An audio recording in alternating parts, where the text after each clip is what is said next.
여러분 안녕하세요. 경영학에 대해서 알아보는 시간, 경영학의 개념과 역사에 대해서 알아보도록 하겠습니다.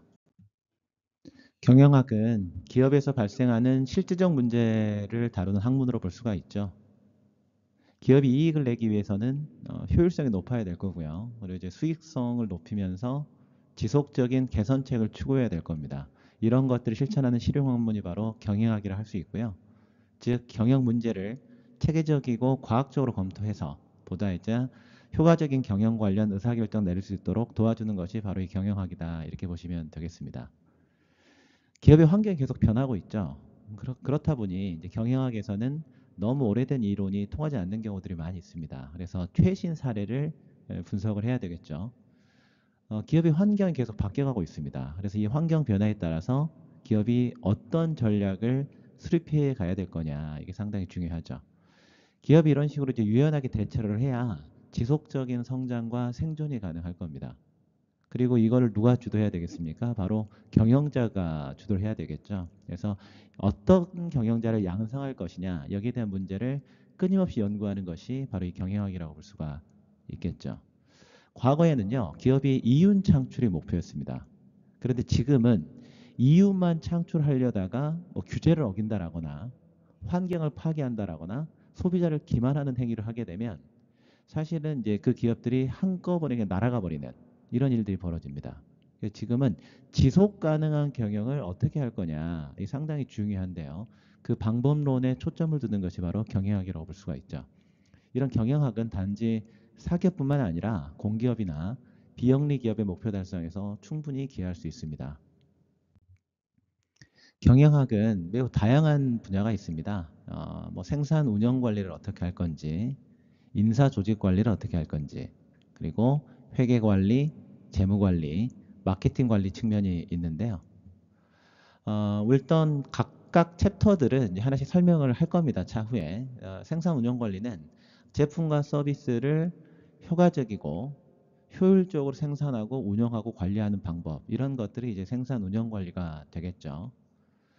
인사 조직 관리는 이제 제품과 서비스를 만드는 사람들을 도대체 어떻게 동기부여를 하고 어떻게 관리할 거냐. 이게 이제 인사 조직 관리일 겁니다. 사실은 이 급여 체계, 보상 체계를 만드는 것도 매우 어렵거든요. 사람들은 기본적으로요, 공정하지 못하다라고 느낄 때 이제 상당히 이제 분노하는 경향이 있기 때문에 이런 부분들, 그러니까 사람을 다루는 방법이 매우 중요합니다. 그리고 이제 회계 관리는 우리가 이제 기업이 자본을 조달해서 투자를 하고 거기에서 이제 현금, 잉여 현금 흐름을 만들어내죠. 이런 것처럼 기업에서 발생하는 그 돈이 과거에 어떻게 흘러왔고 현재 어떤 상태이고 미래 어떻게 될 건지 기업 내부 자산의 흐름을 분석하는 방법이 바로 회계 관리라고 볼 수가 있습니다. 그리고 이제 재무 관리는 기업이 보유하고 있는 자산을 끊임없이 운용을 하게 되는 것이죠. 그래서 여러 가지 금융 환경이라든가 국제 관계라든가 이런 것들을 전반적으로 고려해서 자산을 어떻게 운용해야 미래 가치를 극대화시킬 것인지 여기에 대해서 공부하는 것이 바로 이 재무 관리라고 볼 수가 있고요. 마케팅 관리는 결국 기업이 아무리 제품을 잘 만들어낸다라고 하더라도 그걸 팔지 않으면 아무런 의미가 없지 않습니까? 그래서 기업이 생산한 제품과 서비스를 시장에 어떻게 효과적으로 판매할 것인지 여기에 대해서 이제 분석하고 연구하고 이런 것들이 바로 마케팅 관리라고 할 수가 있습니다. 흔히 이제 경영학을 경제학과 혼동하는 경우들이 좀 있는데요. 공통점도 있지만 이제 차이점들이 좀 있죠. 일단 경영학과 경제학은 그 연구 대상과 학문적 목적과 초점에 약간 차이가 있습니다. 일단 경영학은 뭐가 중요합니까? 일단 핵심은 기업이에요. 그래서 기업, 조직, 그리고 리더십, 그다음에 그 조직을 구성하고 있는 직원, 그리고 고객 이런 것처럼 아주 구체적이고 미시적인 대상을 연구 대상으로 볼 수가 있을 건데요. 경제학은 실제 약간 국가 단위 내지는 산업, 시장, 소비자 행동, 즉 거시적이면서도 그리고 또 미시적인 대상 모두 포함하는 것이 바로 경제학으로 볼 수가 있습니다. 인간 행동과 선택 기반의 의사결정 연구를 한다는 측면에서는 이제 공통점이 있고요. 경영학의 학문적 목적은 결국은 이제 기업과 조직이 어떻게 운영되고 관리하고 결국 성과를 어떻게 향상시킬 거냐, 그리고 어떻게 합리적인 의사결정을 할 수 있을 거냐, 이런 것들을 연구하는데요.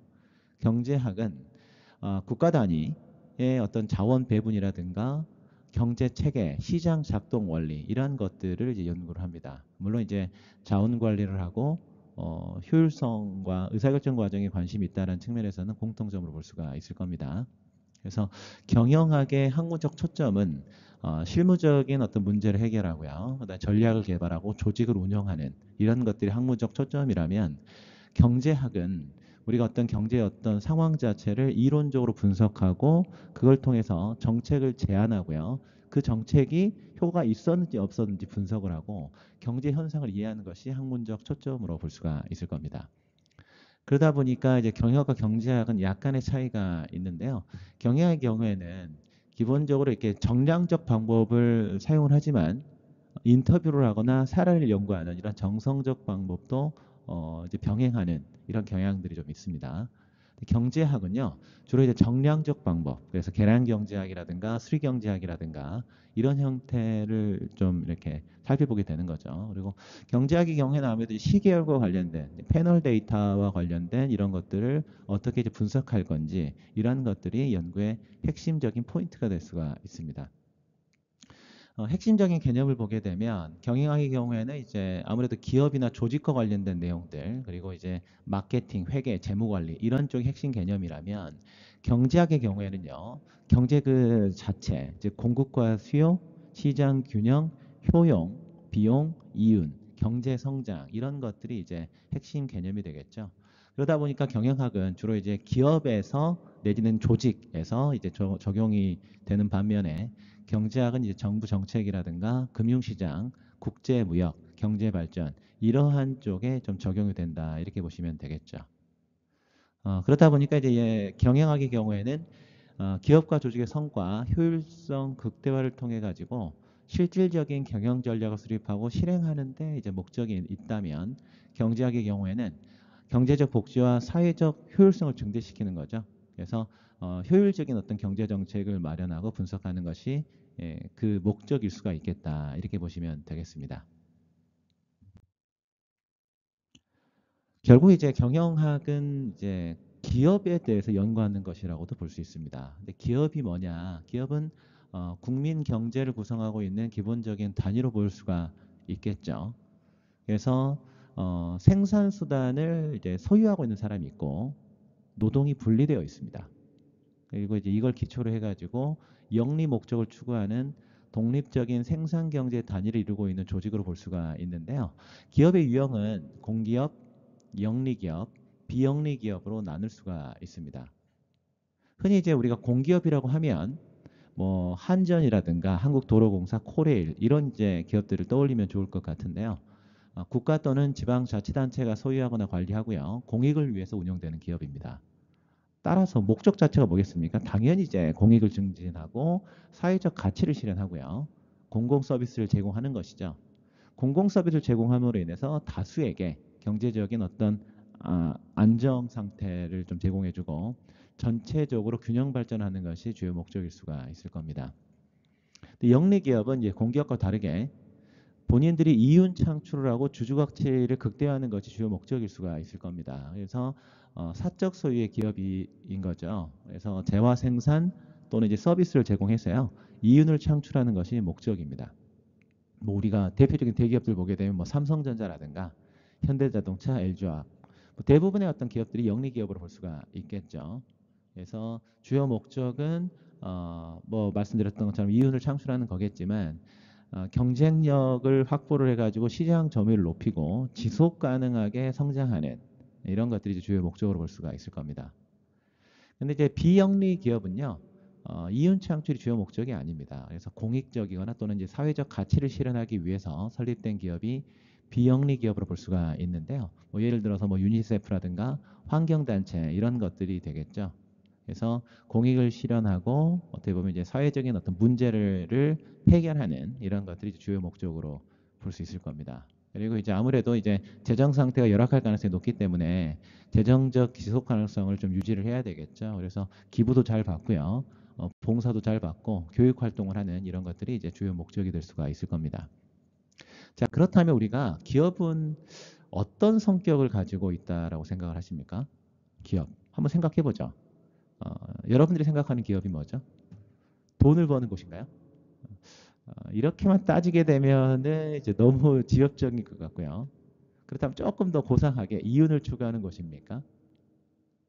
아니면 이제 자원을 조합해서 새로운 상품과 서비스를 생산하는 곳일까요? 뭐 그런 것 같기도 합니다. 그리고 여러 사람들이 모여서 공동의 목적을 이루는 이러한 곳일까? 아니면 인간의 능력을 개발하는 곳일까? 사회가 필요한 것을 제공해 주는 곳일까? 고용 기회를 창출해 주는 곳일까? 국가 경제 발전의 기틀이 되는 곳일까?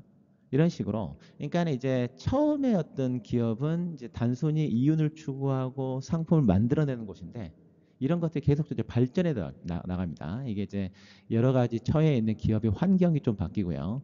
고객이 변화하고 이런 것들을 통해 가지고 기업을 정의하는 방식이 조금 달라지게 되는데 그 부분에 대해서 알아보도록 하겠습니다. 우선 미시적 관점에서의 기업을 살펴보도록 하겠습니다. 그래서 밀튼 프리드먼은 이제 생산 지향 시스템으로서의 기업을 주창을 했는데요. 그래서 기업의 사회적 책임은 수익의 극대화에 있다 이렇게 주장을 하신 분이죠. 그래서 밀튼 프리드먼은요 기업의 사회적 책임 자체를 되게 부정했어요. 그러니까 기업은 사회적인 책임을 알아서 할 필요가 있는 게 아니라 그냥 자체 활동, 기업이 자체 활동을 통해 가지고 수익을 극대화하는 것 자체가 직원들을 고용하고 그 직원들에게 임금을 주고 세금을 내게 되면 당연히 사회 전체의 파이가 커진다라고 주장했던 분이죠. 그래서 기업이라고 하는 건 결국 그런 거다. 그래서 근로자들의 노동 그리고 기업의 자본과 물자, 기술 이런 것들이 기업에 투입이 되면 기업은 그 자체로 이제 제품과 서비스를 산출해내는 이것 자체가 바로 기업이다라고 이제 주장을 했죠. 그래서 생산 지향 시스템으로서의 기업 자체를 밀튼 프리드먼이 주창했다. 이렇게 보시면 되겠습니다. 자, 그런데요. 이게 이제 한 번 더 이제 그 발전을 하게 됩니다. 그러니까 생산 지향 시스템으로서의 기업의 문제점이 뭐냐? 기업이 그런 식으로 훌륭한 어떤 제품이라든가 서비스를 산출해 냈음에도 불구하고 그걸 누군가가 사줄 사람이 없으면 기본적으로 그 뭐 의미가 없겠죠. 제품을 만들어내면 뭐 하겠습니까? 매출이 일어나지 않는데. 그러니까 일반적으로 보게 되면요. 이제 스타트업에서 이런 이제 실수들을 하거든요. 본인들이 생각할 때는 자기들이 만들어내는 제품이나 서비스가 매우 훌륭한 거야. 그래서 지속적으로 그 서비스를 만들어내고 상품을 개발하는데 이걸 어떤 식으로 브랜딩을 해서 고객에게 어필하고 판매해야 되는지, 즉 세일즈 능력이 떨어지게 되면 그냥 제품만 만들어 놓고 기업은 이제 판로가 없어가지고 문제가 되는 이런 경우들이 많이 있죠. 그래서 피터 드러커는요, 고객 지향 시스템으로서의 기업을 주창을 했습니다. 그래서 기업의 역할은 바로 고객을 창출하는 것이다라는 거죠. 그래서 약간 이제 순환적 관계를 주창을 하신 거죠. 그래서 어떤 게 이제 투입이 돼가지고요. 자본과 노동이 투입을 해가지고 기업이 제품과 서비스 이런 것들을 이제 산출해냅니다. 그러면 이게 이제 재화로 이어지고요. 이제 고객이 그걸 사는 거죠. 그래서 기업은 이 고객을 만들어내야 된다라는 겁니다. 고객을 창출해야 재화를 고객이 사서 이제 자금을 이제 지출하지 않겠습니까? 그럼 그 자금이 다시 기업에 투입이 되는 거죠. 그러면 그 투입된 자금이 더 커지게 되면 그 기업은 또 어떻게 되겠습니까? 그걸 가지고 훨씬 더 이제 뭐 R&D에 투자를 한다라거나 제품을 더 잘 만들어낸다라거나 서비스를 더 좋게 만들어내거나 다량으로 만들면서 또 비용을 줄일 수가 있겠죠. 그럼 훨씬 더 또 좋은 제품과 서비스가 산출이 되게 되고 이게 다시 또 이제 고객이 어필해서 고객이 더 많이 창출이 되게 되면 더 많은 자금이 들어와서 또 기업에 이렇게 돈이 들어오게 되는 이 선순환 관계, 이런 선순환 관계의 기업을 주창했던 분이 바로 피터 드러커다. 그래서 생산 지향 시스템에서 이제 고객 지향 시스템으로 이제 넘어가는 이런 부분들을 주창하신 분이 피터 드러커였습니다. 그런 세 번째는 인간 지향 시스템으로서의 기업인데요.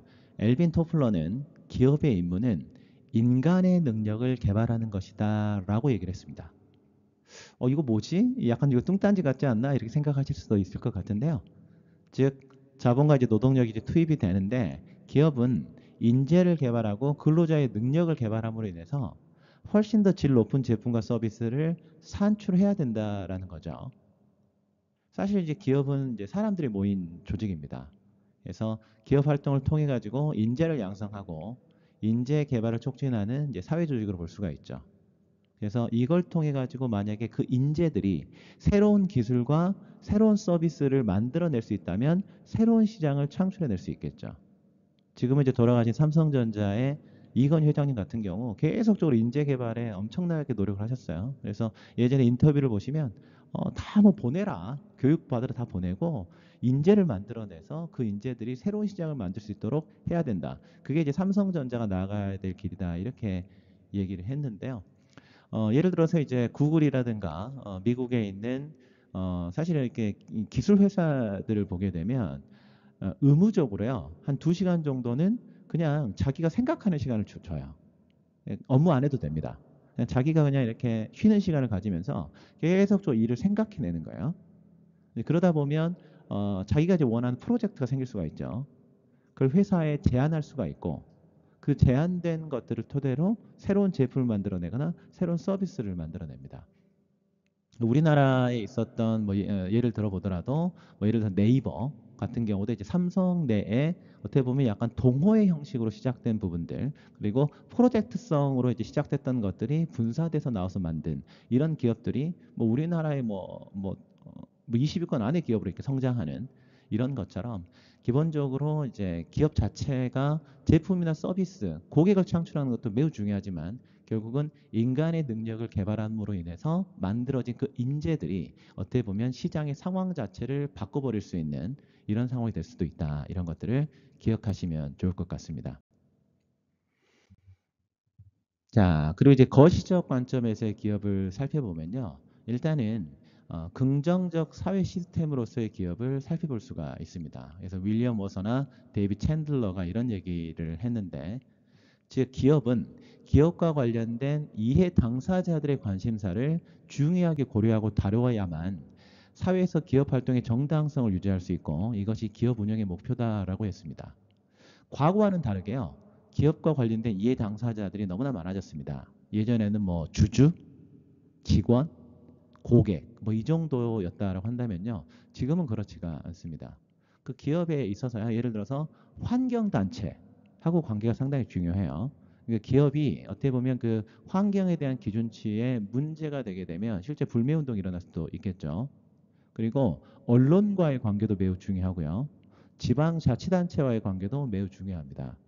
그리고 이제 정부, 그렇죠? 이런 한 형태들, 이런 이해 당사자들과 아주 그 사람들과의 관계를 잘 맺고 그리고 윤리성이라든가 규율이라든가 이런 걸 잘 지켜야만이 기업의 지속 가능성을 확보를 할 수가 있는 거죠. 그래서 예전에는 기업의 사회적 책임이라고 하면 무슨 뭐 이런 거라고 생각을 했던 것 같아요. 뭐 기부하거나 봉사활동하거나 이런데 지금은 이제 그런 게 아닙니다. 기업이 기업과 관련된 이해관계자들과 그 소비자들의 윤리적 기준에 부응을 하고요. 그리고 사회적 기대에 적합한 공동의 이익 창출에 유익한 활동을 해야 기본적으로 이제 사회적 선을 달성할 수가 있고 기업의 지속 가능성을 담보할 수도 있다. 이렇게 보시면 되겠죠. 뭐 예를 들어 보면요. 이제 메일 유업 사례를 이제 들어보면 저는 사실 이 사례를 보면서 참 그 선대 회장님께서 정말 좋은 일을 하셨다라고 좀 생각을 했는데요. 전국에 약 400명이 앓고 있는 선천성 대사질환이라는 희귀 질환이 있다라고 합니다. 이거는 이제 예를 들어서 이제 선천적으로 탄수화물이라든가 지방이라든가 단백질 이런 필수 영양소를 분해하는 효소가 부족하거나 만들어지지 않는 그런 질환인데, 그러니까 뭐 일반적인 음식뿐만 아니라 신생아의 경우에는 이제 모유 수유도 마음대로 할 수 없다라고 해요. 그래서 이제 만약에 이 신생아의 경우에는 부족한 영양분을 보충하기 위해서 이제 특수 분유를 섭취를 해야 되는데요. 그런데 이게 개발과 생산에 매우 큰 비용이 든다라고 합니다. 그리고 이제 수요가 매우 제한적이니까 만들면 사실 적자죠. 고객이 많지가 않은데 이걸 누가 만들려고 하겠습니까? 근데 이제 메일유업의 창업주이신 그 지금은 돌아가신 김보경 회장님께서 1999년에 이제 선천성 대사 이상 질환을 앓는 환아들을 위해서요 특수 분유 제작을 지시했다라고 해요. 그리고 어떤 이제 얘기를 했냐면 이후에 이걸 통해 가지고 당연히 적자가 나겠지만 아무리 우리 회사가 적자를 나더라도 특수 분유 생산만큼은 절대 중단하지 말아라 이렇게 이제 당부를 하셨다고 하죠. 그래서 메일유업이 당연히 이 불원 분유를 만들게 되면 뭐 20년 이상 적자를 계속 내고 있겠죠.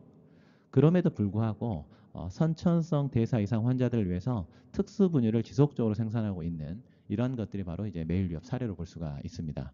이걸 보니까 저도 앞으로 이제 우유 사 먹을 때 메일유업을 사야 되지 않을까 이런 생각도 하게 되고요.